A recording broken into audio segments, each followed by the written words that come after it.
The question that I'm always looking to answer with Think Time is, what is the one thing that, if solved, makes everything else easier? I think you can solve any problem, almost any problem, in a 20 or 30 minute meditation session.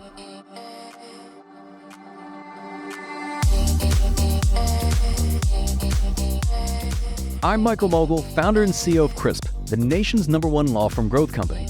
I've built my business through practice, not theory. Crisp started with just $500 to my name and has grown to over 8 figures in revenue over the last few years, earning a spot on the Inc. 500 list of the fastest growing private companies in America. Our approach has been to take everything we've learned about generating massive growth within our own organization and help the country's most ambitious and committed law firm owners do the same for theirs. In each episode of this podcast, I sit down with innovative market leaders from the legal industry and beyond to learn from those who thrive in the face of adversity, challenge the status quo, and define what it means to be a true game changer. This is Jessica, Head of Coaching Strategy at Crisp, and today we're flipping the script for another special edition episode to get Michael's take on why indecision is one of the most expensive mistakes you can make, how to get the most out of your strategic thinking time, and the personal discipline required to stay consistent, especially when things get hard. We're all committed to habits. Habits are things that you do and you practice repeatedly, and after you do them enough times, they become second nature where they don't require willpower or discipline. So the other thing that I think is important when it comes to habits is eliminating any aspect of willpower potentially that's necessary or anything that could make it more difficult. That's coming up on the Game Changing Attorney podcast.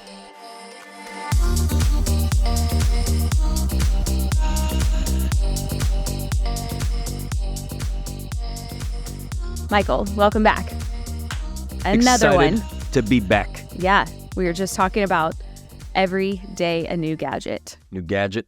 Michael is the king of gadgets. Oh yeah, I am like the ideal customer persona for anybody that runs ads for any type of product. Yes. Right? Especially any type of longevity product. Yes. Because I will just say, add to cart, let's try that out. But I will say there's been a couple recently that we now have in my office that I think are top tier. You even use one of them. Yeah, I have. So one is the inversion table. And this thing was relatively inexpensive, but it's it's exactly what you think it is. You get on this thing and you stand, and then you basically, it flips, and then you're hanging essentially by your ankles. Yeah. Right. And you basically hang maybe 5 minutes. It is great for spine decompression. To me, it's really relaxing. Like I'll sometimes go in there and I'll just be like, I'll tell my assistant I'm just going to go hang for about 5 minutes, and you come out of there and you just feel great. All right. So it's just, imagine if instead of hanging by your arms, you hang from your legs. It's great for just decompression in general. The second thing, this is the newer one. Yeah. And this is the one where even Mike who's building it was like, when I asked him about it, I sent him a picture of it and he just like, LOL. He was like, come on, man, are you serious? I'm my first response was, our children have one of these. Yes, but they make it for adults too. I'll lead in with saying that sometimes when you're on like calls or meetings back to back, like I'll be on like 5, 6, 7 back to back, all day long, and you don't even get up, you don't go to the bathroom. You want to keep your energy up. So sometimes if we have maybe 5 or 10 minutes, we'll just go for a quick walk around the office, and that's great. Or maybe I'll do some like air squats or, just something. But then I heard this guy on this podcast talk about, and this is a CEO as well, like a 9-figure CEO, talk about that he got this adult trampoline, and it's like this little trampoline. It's just really just for your feet, and you can go and bounce on this thing.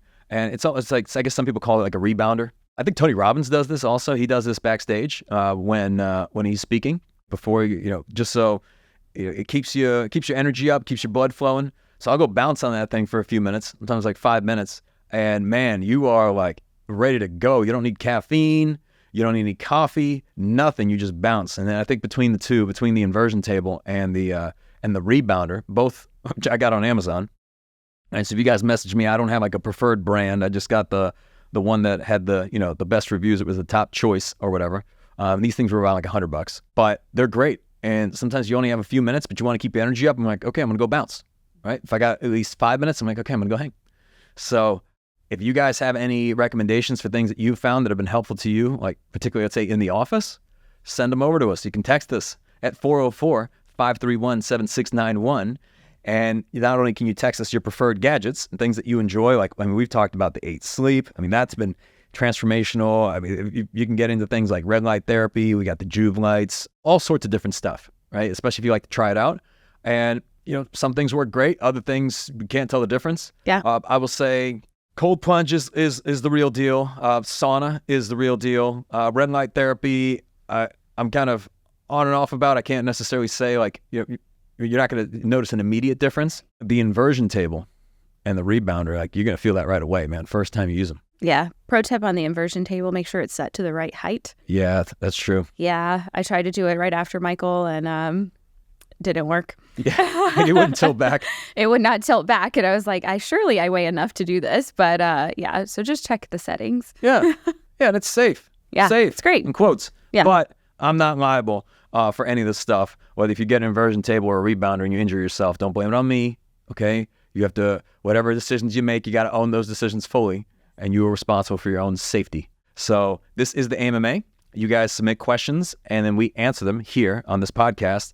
And if you're tuning in for the first time, you'll notice something unique about this podcast. It's unlike many other podcasts, and it is that we do not run any ads on this show. So we don't have any sponsors or anyone that we're beholden to, so we get to say whatever we want, and the guests that come on the show get to say whatever they want. We have people who offer to sponsor all the time and want to run ads on this podcast all the time. We could probably make, a decent amount of money on the podcast just for, taking, those various sponsorships for whether it's insurance, right? Can you imagine the conflict of interest if we had like an insurance company sponsoring this podcast? Like our entire audience would leave. But they've reached out to us, right? And then all sorts of I won't name the brands. I almost did. You see that? Yeah, I yeah. almost did We're it. gonna move on. And then in a way, if I had said the name, then they'd be getting free airtime and not even paying for it. So I'm not going to do that. The other types of episodes that we run outside of the AMAs are the interview style format. We bring on an expert, ask them a bunch of questions. You guys get the gist. It's a podcast. And then the third type are our most popular episodes. We bring those back. We call them encore editions. We got a few more segments on the way. But today we got the AMA. What you got from me? All right. Well, rhymes over here. All right. Question number 1. Michael, I'm running a 7-attorney employment law firm, and I'm really struggling with a difficult decision. It feels like I just have 2 equally bad potential outcomes, and I'm basically stuck between a rock and a hard place. How do you decide in this type of scenario? First time, huh? So welcome. So before 15 years ago at this point, before I ever started a business, I had this belief that there was just, that decisions were black and white. There was a right decision and then there was a wrong decision. And if you could only figure out what were the differences between the two and what made the right decision, what made the wrong wrong decision. And I think that many people that I've never had to run a law firm or run a business will sometimes see decisions very binary, right? Right or wrong. But the reality is you're faced with situations where both decisions yield bad outcomes and both decisions don't have a good outcome. So the first thing you want to figure out is, okay, which one's worse, and make the least bad decision. But in many cases, the decisions are equally bad. It's like you're damned if you do, you're damned if you don't. And I'll give an example of this scenario. I think a couple of years ago, we had a number of different initiatives that we had going on that were very, very important to the company. But we didn't have the bandwidth to do them all. So one option was that we would deprioritize one and focus on another, but that would put the rest of the company's financial health at risk potentially, right? Because we'd have to execute on both. And if we chose one versus the other, then it wouldn't be enough to achieve the goals we set out to for that year. Alternatively, if we did decide to do both, it would put additional pressure on the team and stress them more, in which case people could leave, creating additional capacity constraints and capacity demands. Sometimes you have a situation where you've got somebody in the office that's maybe not an ideal fit for a certain role, and sometimes they're like a poor culture fit. But then if you let them go, then who's going to fill that capacity? And everyone's going to have to work harder, and it's going to put additional stress and demand on them. If they're already stressed, then they can also be in danger of leaving, right? I would say generally if they're a poor culture fit, you should just let them go. Yes. Right? We've learned that lesson. Many times. But in many cases, you're going to have situations where there's just not a right answer. I remember I did this, I think it was probably a year and a half ago at this point. Somebody was asking me about why I made a certain decision, which I absolutely love. I wish more people did that. And I explained to them all the context that I had, right? And I said, well, let me put you in this scenario because I'd love to know what you would do. And I outlined like the full context of the situation around both decisions. And I say, well, what would you do? And I was waiting for them to be like, well, I would either do the opposite of what you did or just some blind spot, maybe something I missed.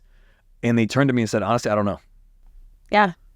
And I said, well, That's how it goes. Yeah. So what I would say to the person who's asking this question, if you're between a rock and a hard place, you just got to make a decision. You don't know the outcome of that decision. You don't know it now. You don't know, which one, because you said they're equally bad. You got to just do something. And then you have to live with the fact that you at least made a decision, and then you deal with the outcome of that, and then you're able to, to move on from that and continue to make other decisions. But you have to just decide, because at the end of the day, they're just decisions. I mean, you don't know. Sometimes you're looking at a situation, it seems like you're making the bad decision, but then, in hindsight, it ends up being the right one. Or sometimes you feel like you're making the right decision. I mean, think about all the people that you've hired that didn't work out, and then you go back to every final interview you had where it was between two candidates and say, well, what if I would have picked the other person that we didn't hire every single time? Would we be better off today or worse? And the truth is, you have no idea. Who knows? You made the best decision you could with the information that you had at the time. And when you have two bad decisions, that's what makes you valuable as a leader. Like, people are looking for you, like, it's not necessarily they're always looking for you to make the right decision, because who knows what a right decision is. Yeah. I mean, an example of this, I think I've said it on a podcast a while back, but let's say you're late to the airport, and then you get in the car, you're stuck in traffic, and then you finally get to the airport and you miss your flight, and you were supposed to get to, you're speaking at a conference, and then you're not able to fly in time. So the conference organizers get upset with you, and you're thinking, man, all of this because I missed my flight, because I was late to the airport, what could have been, right? But then what if you find out that had you gotten on that flight, the plane went down? How do you know? Maybe it was a good thing that you were running late. You were running late, or you were stuck in traffic. Yeah. So, I mean, think about how you met your spouse, right? Maybe there's a number of things in the universe that had to come together where you just happened to be in the same place, or however you were introduced at that time, and then certain things happened. I've spoken to countless people that said that they would have never met like the love of their life had it not been for a situation where they were either like running late to work, or they were staying late at the office, and then they weren't going to go out with their friends because they were tired after a long week. Yeah. But then they, someone convinced them to do it, and they meet, their spouse or partner. Like, it just, who knows, right? Yeah. You just got to make decisions. So you can't really tell what the full butterfly effect of this thing is going to be at the time in which you make it. But when you are confronted with two bad decisions, this is where you can lean on the responsibility of a leader. You just decide. You just decide, and then you deal with it, and you figure it out, and you move on from there. Yep. And just own it. Yep. All right. Question number 2. Hi, Michael. I hear you talking about working on, not in, your business, and I want to start being more strategic. I told my assistant to set aside time every week for what I'm calling future time.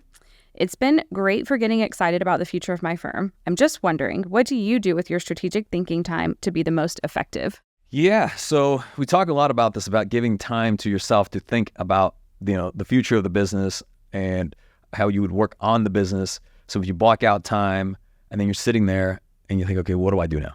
How do I make this useful or productive or any of those things? Like, you just sit under a tree, right, and think, like, what do you do? How other people approach this, I'm sure it varies. For me, what I've found is, like, I always keep a note stock of just ideas, thoughts, strategies, etc. Just 24/7. If I have a thought, I write it down. And then during this think time, I explore that on a deeper level. Like, it's like a thread that you unravel more, right? Like, it's just something I may have written down a couple weeks ago. And then I'm like, okay, well, let me dig in more on this type of situation. The other thing is, we always do quarterly goal planning, the annual goal planning. We usually have an idea as to, we always have an idea as to what our focus areas are for the year. And then we break that down by quarter. We also do this with our clients when we do leadership offsites. But when I know what the priorities are, I always ask myself this question, especially when I'm thinking about the year, or even 3 years out or 5 years out.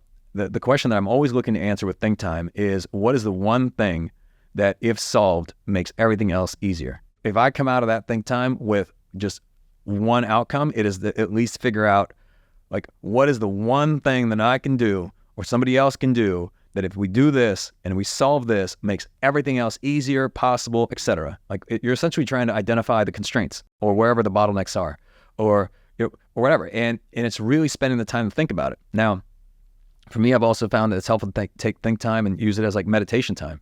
I think you can solve any problem, almost any problem, in a 20 or 30 minute meditation session.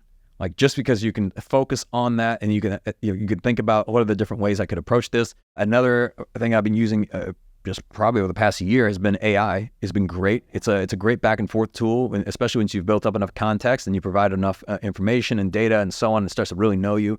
I sometimes put it in a scenario of like, okay, what advice would 80-year-old Michael give to me today? or what advice would, and I'll just create like, some persona, like let's say it's an operational thing. I was like, well, what advice would Tim Cook, the CEO of Apple, give to me about the situation? Or how would someone, and I'll ask it like, tell me, no holds bars, harsh truths, like identify blind spots for me. What am I not seeing? If you can provide enough context, it gives you a lot of really great insights of how to think about various problems. So it's just really going through certain lines of questioning of, if I had all the resources I needed to succeed and I couldn't fail, like how would I approach this problem? Because sometimes we approach problems based on what we know at the time or what we believe we can do, as opposed to looking at it from a different scenario. How would, someone who's way ahead of me, who's way more successful and knows a lot more than me, like how would they approach a problem like this? And that usually helps answer questions for leverage. But it's really coming back to the question of what either one problem is solved, or one action that can be taken, that if we do that, makes everything else easier. That's what I'm trying to figure out. So it's a hybrid between like meditation, AI, just sometimes sitting there, like just writing things down, brainstorming, but having clarity over what is the problem you're trying to solve. I always come into to that time with just complete clarity of what am I trying to figure out? Not just, okay, well, what do I want to do now? Right? In fact, I start to look forward to this time, even like during the week, of saying, well, when I get to Friday, I know I have this block, so I've written down a bunch of notes in my note stock, sometimes ideas for different types of approaches, and I'm going to dig into those deeper when I can, allocate that time. And it's really important to do this. This is usually the first time that goes if you're trying to reallocate things on your schedule or you're building in time for other things. But I would say that this is perhaps some of the most important time you'll spend to really move your firm forward. So if possible, make it something that just is a standing meeting with yourself that does not get rescheduled, that does not get, overlap with something else or deprioritized, because this is where you labeled it future time, right? Everything else you're working on the present business, but how much time do you spend working on future company and where the firm is growing, and going? And I think if you don't do that, then you're always going to be living in the present, and you never get to, where you're going without putting the pieces in place today for what will yield that better future. Exactly. And actually, speaking of deprioritizing, you're teeing me up for question number 3 here. So, Michael, I've been listening for years and I want to be elite, but whenever things get busy, I feel like I start slipping on my daily health habits. I have a 12-person immigration practice, and as we grow and I get busier, I feel like that's when I stop being consistent. I know it's important to have personal discipline, but maybe I'm trying to do too much. How do you stay on track with your habits? Once I lock in, it's done, right? It's like once it's a habit is set, I don't waver. I never have a cheat day. I never have a cheat meal. I never miss a minute of sleep. Come on, man. What do you guys think this is? We're all human beings. Of course I mess up. Like everything I just said, like I'm not perfect either. But I will say when it comes to habits, I have a rule. I have a rule for myself, which is I never miss twice, right? So if, let's say for whatever reason, rare reason, I skip a workout or I miss a workout, right? Like, let's say there's something in the morning that, cannot be adjusted, whether let's say I have a doctor's appointment or something like that, right?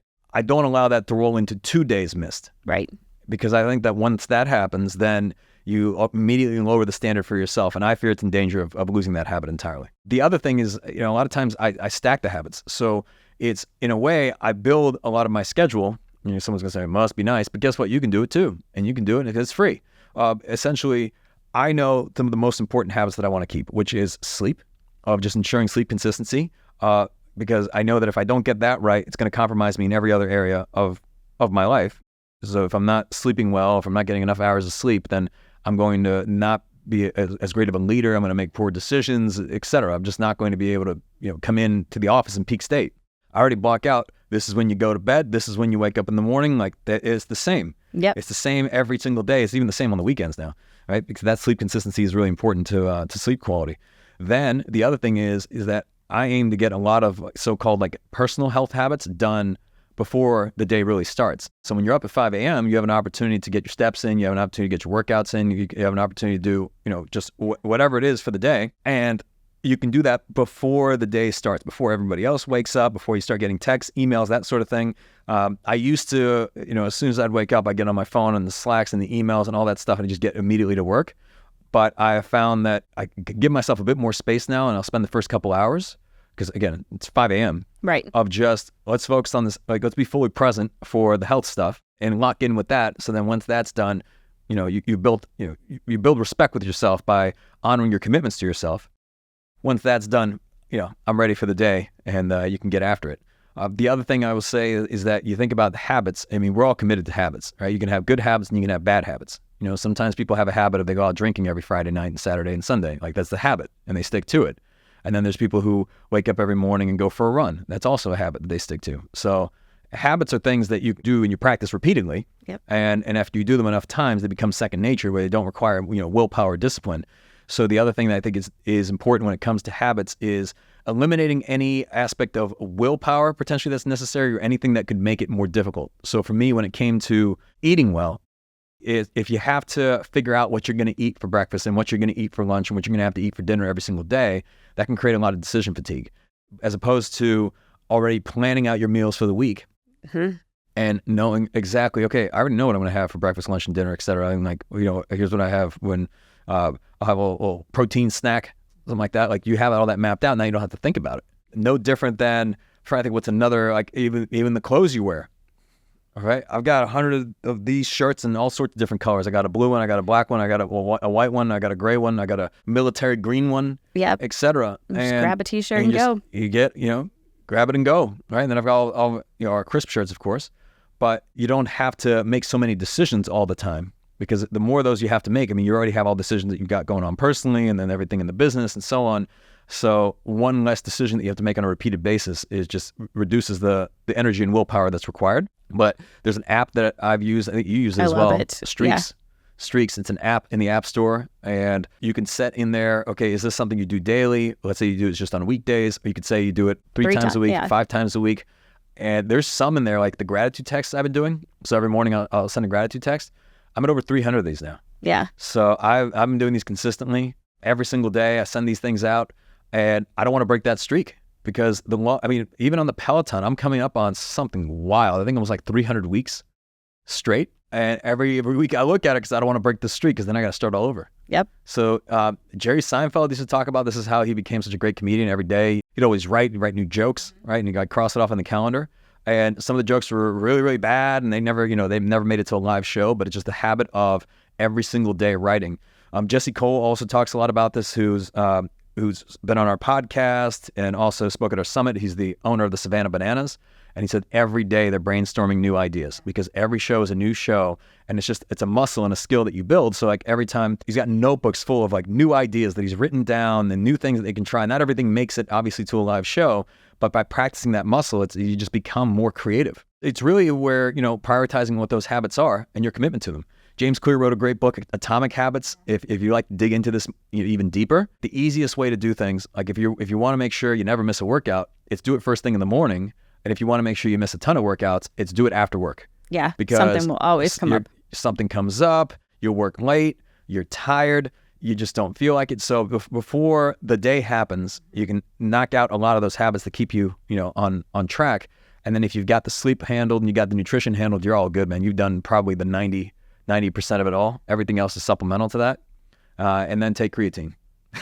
And then take 10 grams of creatine. It's just been popularized now because Rory McIlroy had talked about it after he won the Masters, I believe. He was talking about how he takes 20 grams of creatine a day. So he takes 10 in the morning and 10 after working out. That which is wild, right? Yeah. It's not necessarily to say that you should do that. This is not medical advice. No. It's the typical dose is 5 grams. But there's been a lot of just brain benefits to creatine. It's been incredibly studied. Maybe you need a habit of doing that. And if you don't like the powder, they make the gummies, right? Delicious. So, delicious. Maybe they should sponsor the podcast. Yep. We're not going to tell you We're not going to tell you who they are, though. But Nope. You can just look them up, and they taste the best, and they start with a C. I don't know so much if it's a discipline issue. It's more than likely environment and process, and then stacking those habits of just making sure that, you're stacking wins, right? Like you do those things, it's easier to carry momentum.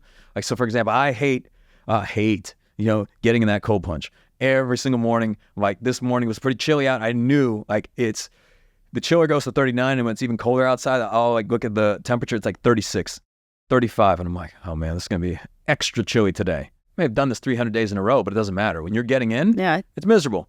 However, I stack that habit with other habits because I also know, okay, I'm also going to walk 5 miles. I'm going to do that with the weighted vest. I'm also going to exercise. And it's just a habit. And I can't do the next one until I do the preceding one. And then at each time, you're checking off an item, you're building more and more momentum and confidence. So if you have 3 things stacked back to back, you're not going to stop at 2. You're going to do all 3, especially if your environment is set up in a way where you don't have to exercise a whole lot of willpower.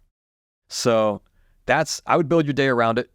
The simplest thing is knock out those habits before everything else gets in the way and life gets in the way, and get up a little bit earlier, go to bed a little bit earlier. I have yet to come across a human being that goes to bed early and wakes up early and then just does not make good use of their time in the morning. Yeah, especially in those, and you may say I'm not a morning person, right? Neither was I, right? I was always like this night owl. Then I, decided to be a morning person, and that became my new identity. And maybe that's really what it is, because that's where James Clear ends. Atomic Habits, around like you can start building habits through repetition and so on, but it really isn't until you form a new identity for yourself. Like you are a person who is fit and in shape and exercises and eats well and prioritizes their own learning and growth and development. And you are a CEO, right? You're not just someone who's not any of those things. And once you start to really build upon that identity, then the type of person who's a fit person goes to bed at the right time and wakes up at the right time and puts certain food in their mouth and doesn't put other food in their mouth, and then is practicing those certain habits because that's just who you are. It's your identity. Okay, it's like you saying, I'm a good father, right? And a good father would invest time with their family and spend time with their kids and so on. So it's eventually you repeat the habit enough times to where it just becomes your identity. And then once that happens, no willpower required. It's just who you are. All right. Perfect way to round it out today. Thank you. You're welcome. Until next time. You've been listening to the Game Changing Attorney podcast with Michael Mogill. If you found this episode valuable, here are 3 free ways that we can help you grow your law firm. Number 1, download the first chapter of Michael's book absolutely free at gamechangingattorney.com. Number 2, you can shoot Michael a text at 404-531-7691 and ask him any question you'd like. You might just hear the answer on the next episode. And finally, number 3, if you can leave this podcast a 5-star review, it will help us gain access to more influential thought leaders and bring their lessons learned here to you. For more information on this episode, see the show notes in your podcast app or visit legalpodcast.com.